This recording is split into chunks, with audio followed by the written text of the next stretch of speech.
یہ نبی علیہ السلام کا دین ہے، ہم دین کو اس نہج پر نہیں سمجھ رہے۔ تبھی تو آج عرب کی دھرتی پہ جتنی مسجدیں ہیں اس سے کم تر گرجے ہیں، اس کے علاوہ مندر بنے ہوئے ہیں، گردوارے بنے ہوئے ہیں، کیونکہ محمد رسول اللہ نے یہ کہہ دیا تھا۔ کیونکہ رسول اللہ نے ہمیں صرف عبادت کرنا نہیں سکھایا، رسول اللہ نے دو ہی باتیں ہمیں پہلے سکھائی۔ کیا باتیں دو سکھائیں پتہ ہے آپ کو؟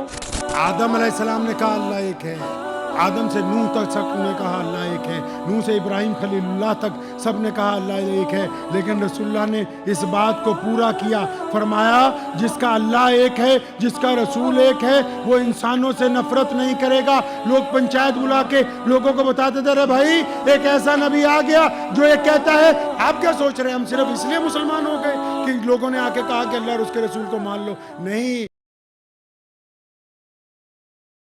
یہ جو ہم چلا رہے ہیں نا ٹرینڈ کہ دو چار چیزیں ہیں کہ بس ایک دوسرے پر فتوے لگاؤ اور پھر خوش ہو جاؤ کہ ہم نے فلاں کا پجامہ اونچا کروا دیا اور فلاں کی مونچھیں کم کروا دی، یہ فروعی مسائل ہیں، ضروری ہیں، لیکن دین کے مزاج کو سمجھنا۔ رسول اللہ نے صرف دو باتیں کہیں دنیا کو، صرف دو باتیں۔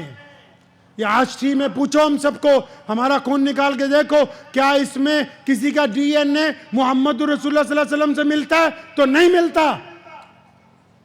کائنات میں 200 ارب لوگ ایسے ہیں جو اس وقت رسول اللہ کے دین پر ہیں، اور سب کو اپنی جان سے زیادہ رسول اللہ عزیز ہے۔ کیوں؟ کیونکہ رسول اللہ نے ہمیں صرف عبادت کرنا نہیں سکھایا، رسول اللہ نے دو ہی باتیں ہمیں پہلے سکھائی۔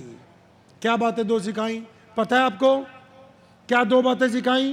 وہ دو باتیں یہ تھیں کہ نبی علیہ السلام نے صحابہ سے کہا کہ ایک اللہ اور اس کے رسول کی اطاعت کرو، مطلب ایک رب کو مانو، ایک رسول کو مان لو۔ صحابہ نے کہا یا رسول اللہ ہم نے ایک رب کو بھی مانا، ایک رسول کو بھی مانا، اب کیا کریں؟ فرمایا بس جس نے رب اور رسول کو مان لیا وہ دنیا کے تمام لوگوں کو برابری کا درجہ دے گا، وہ چھوا چھوت نہیں کرے گا، وہ برادری کے نام پر نفرت نہیں کرے گا، وہ مذہب کو بنیاد بنا کے نفرت نہیں کرے گا۔ وہ دنیا میں لوگ ایک دوسرے کو بتانے جاتے تھے سفر کر کے، کبھی تاریخ اٹھا کے پڑھو، لوگ جو مکے آتے تھے نا اپنے گاؤں میں جا کے پنچایت لگاتے تھے، اور حیرت کی بات پتہ کیا بتاتے تھے؟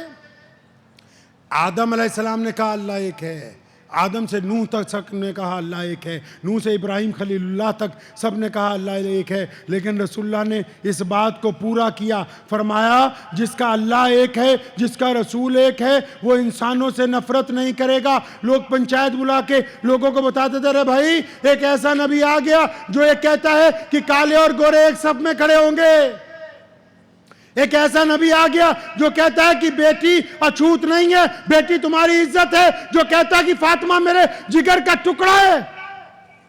ایک ایسا نبی آ گیا جو کہتا ہے کہ غریب کو سود کے اوپر پیسے دینے حرام ہے۔ ایک ایسا نبی آ گیا جو کہتا ہے کہ اگر کالے کا بیٹا حافظ قرآن بن جائے تو پھر وہ رسول اللہ کے ممبر پہ کھڑا ہو کے لوگوں کے ساتھ بات کر سکتا ہے۔ ایک ایسا دین آ گیا، لوگ جا کے حیرت سے بتاتے تھے، اور لوگ بھی حیرت سے پوچھتے اچھا کوئی ایسا دین بھی ہے؟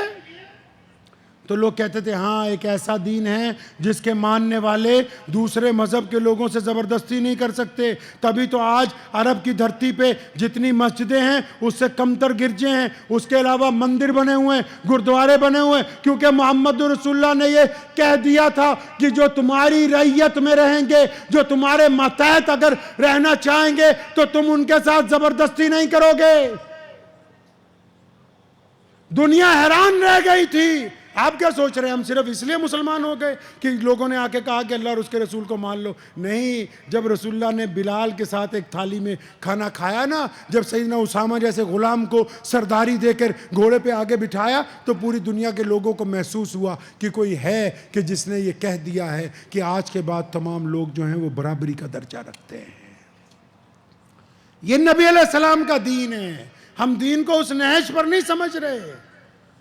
ترحاب پریمیم کوالٹی کے خوبصورت عربی لباس، عربی ٹوب اور جھبے مدارس اور مکاتب میں طلبہ کو انعام دینے کے لیے بالکل واجبی ہدیے پر۔ تفصیلات کے لیے ابھی کال کریں۔